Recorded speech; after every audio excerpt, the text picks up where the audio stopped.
跟树莓派蓝牙连线上，然后我就用键盘就是控制它前后左右，就是用键盘。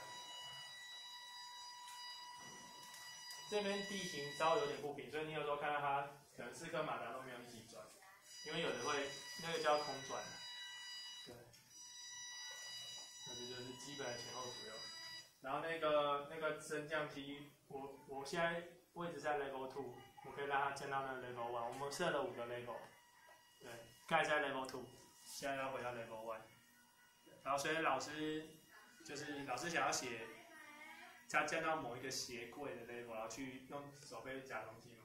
如果我降到现在这个 level 1， 鞋柜假设要到这个地方，那再呼叫手背东西，一样都是用蓝牙。那目前我都用键盘的键值去代替。对，然后接下来我让它走到那个黑线上，让我们来循线走。我让它先走那边。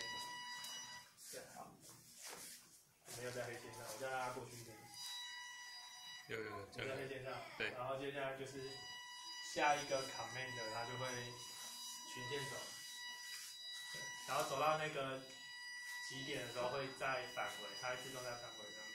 哇，泄气了哎！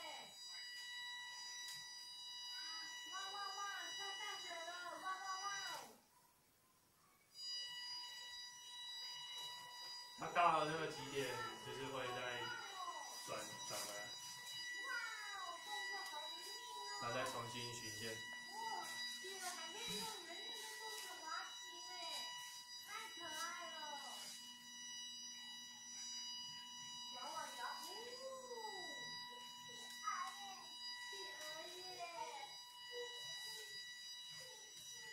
然后假如有人走过去的话，它前面的收纳 sensor 会停止。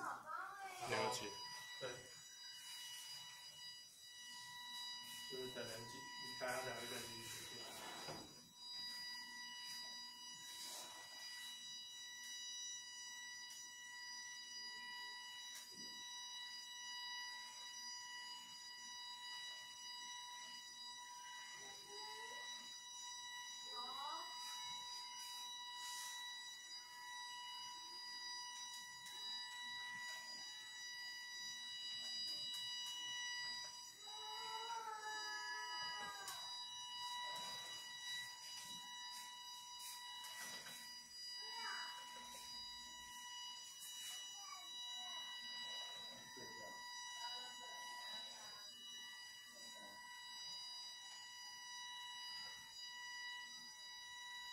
好，大概到这边，因为再过去蓝牙转这边啊。了解。